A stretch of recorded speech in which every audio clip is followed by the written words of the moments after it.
जय हिंद स्टूडेंट्स। आज आप लोगों का एग्ज़ाम कंप्लीट हो चुका है। ठीक है, अब आप लोगों को पार्ट 3 का प्रिपरेशन करना है।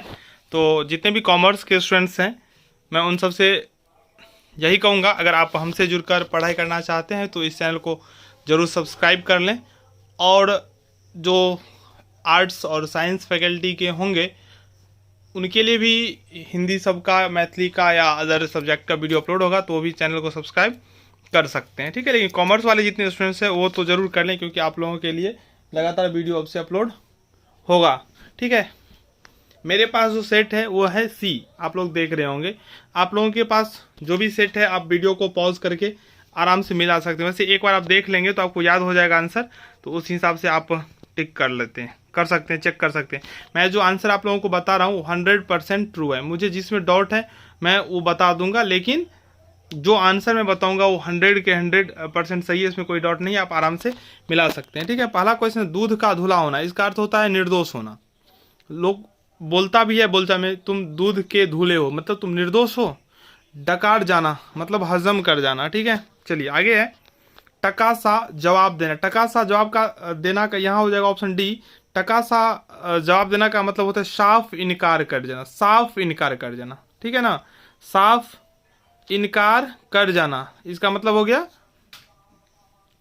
तो ऑप्शन डी इसका राइट होगा, क्योंकि कोई ऑप्शन में नहीं है। आगे है गूड़ गोबर कर देना, इसका जो राइट आंसर होगा वो हो जाएगा ए, बना बनाया काम को खराब कर देना। आगे है चंडाल चौकड़ी। चंडाल चौकड़ी मुहावरा का अर्थ होता है निकम्मे बदमाशों का समूह। आगे है खून पसीना एक करना। खून पसीना मतलब खूब मेहनत करना, कड़ी मेहनत करना, 6 का सी हो जाएगा। 7वां प्रश्न है गंगा नहाना, मतलब कठिन कार्य पूरा हो जाना। आगे है कान फूकना मुहावरे का अर्थ। कान फूकना मुहावरे का अर्थ हो जाएगा चुपके से शिकायत करना। ठीक है, चलिए आगे देखते हैं। आगे है, चलिए सुबह में 2 वीडियो मैंने अपलोड किया था और उसी में से लगभग क्वेश्चंस है। क्वेश्चंस हम ज़्यादा वीडियो अपलोड ही नहीं कर सके, बोल दिए थे। जो व्याकरण का आप लोग देख लीजिएगा, कुछ मीनिंग जो था, देखिए यहाँ पे फाउंडेशन का हिंदी अनुवाद, फाउंडेशन का जो हिंदी अनुवाद होगा वो हो जाएगा यहाँ पे शिलान्यास। 9 का सी बिल्कुल सही है। 10वां है गैजेटेड ऑफिसर, इसका हो जाएगा राजपत्रित अधिकारी। फंडामेंटल का हो जाता है मौलिक। इस्टेब्लिशमेंट का होता है स्थापना, न कि स्थापित। ठीक है,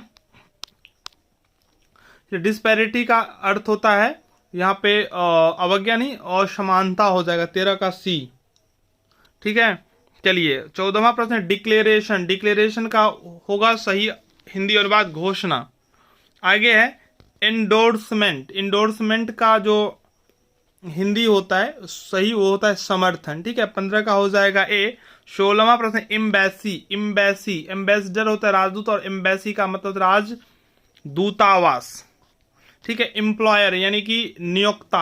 आप लोग मिलाइए और बताइएगा कितना से। एक्सटेंशन, इसका अर्थ होता है विस्तार। एक्सटेंशन का मतलब क्या होता है, विस्तार। आगे है एक्स्ट्रा ऑर्डिनरी। एक्स्ट्रा ऑर्डिनरी का होता है असाधारण। एक्स्ट्रा ऑर्डिनरी असाधारण। आगे है प्रथम राजभाषा आयोग में सदस्यों की संख्या कितनी थी। तो प्रथम राजभाषा आयोग में सदस्यों की संख्या जो थी वो 22 थी। सभी क्वेश्चन हम समझाए थे, सुबह में एक वीडियो अपलोड किए थे उसमें। ठीक है, संविधान में राजभाषा संबंधी प्रावधान उपस्थित उपबंधित है। तो भाग 22 में हिंदी दिवस मनाया जाता है 14 सितंबर को।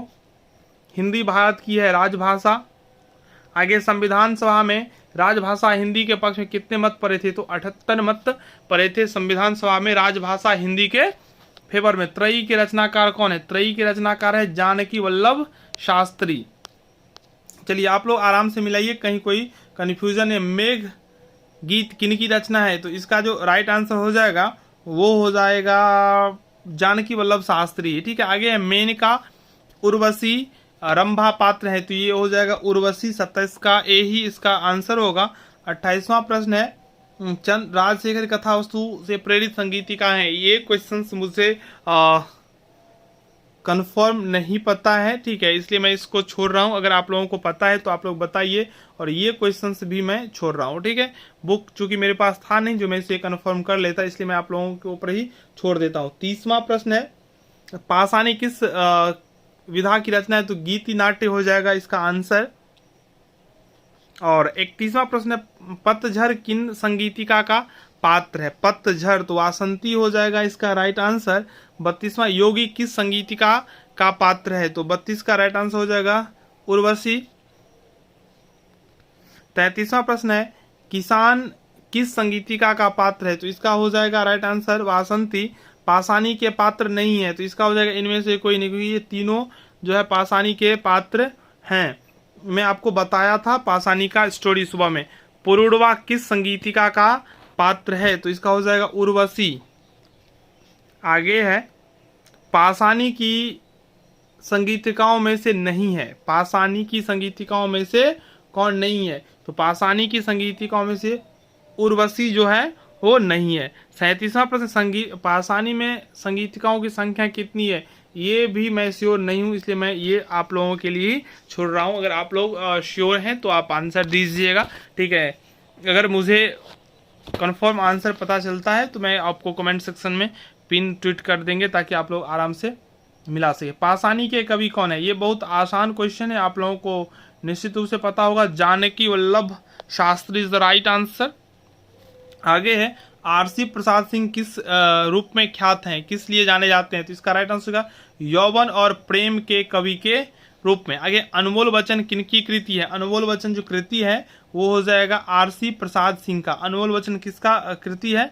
आरसी प्रसाद सिंह का। चलिए आगे, 41वां, कागज की नाव किनकी कृति है? कागज की नाव ये हो जाएगा आरसी प्रसाद सिंह, ठीक है। चलिए आगे है,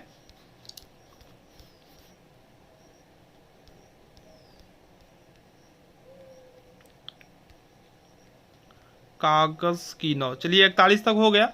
अब बताता हूँ 42, संजीवनी में चित्रित है, तो इसका राइट आंसर हो जाएगा कच्छ देवयानी प्रेम कथा। चलिए आगे, संजीवनी का उपयोग प्राचीन युग में किस क्षेत्र में किया जाता था? तो चिकित्सा के क्षेत्र में। ये तो आपको स्टोरी ही सुना दिया था सुबह में। देवयानी किसकी पुत्री थी? तो देवयानी दैत्य गुरु शुक्राचार्य। संजीवनी की कथा का आधार है, तो देवासुर संग्राम बताए भी थे। चलिए, कच्छ की प्रेमिका कौन थी? तो देवयानी हो जाएगा। चलिए आगे है, संजीवनी के पात्र कौन है? संजीवनी के पात्र कौन है? देवयानी भी है, शुक्राचार्य भी है, बृहस्पति भी है। तो उपयुक्त सभी इसका आंसर हो जाएगा। संजीवनी में कितने सर्ग हैं? तो 9। आप लोगों को ये बिल्कुल सब पता होना चाहिए। आप लोग बताइएगा आंसर मिला के, और कितना सही हुआ ये। संजीवनी के रचनाकार कौन है? तो आरसी प्रसाद सिंह। 49 का हो जाएगा बी। 50वां और अंतिम है, संजीवनी किस विधा की रचना है? तो खंड काव्य। तो एक वीडियो जो अपलोड हुआ था, अगर आप लोग देखे होंगे तो मैं उम्मीद करता हूं जो आप लोगों का एग्जाम बहुत अच्छा हुआ होगा, ठीक है। आप लोग कमेंट के थ्रू बताइए जो आप लोगों का एग्जाम कैसा हुआ। धन्यवाद। अच्छा लगा हो तो वीडियो को लाइक, चैनल को सब्सक्राइब कर लें। धन्यवाद।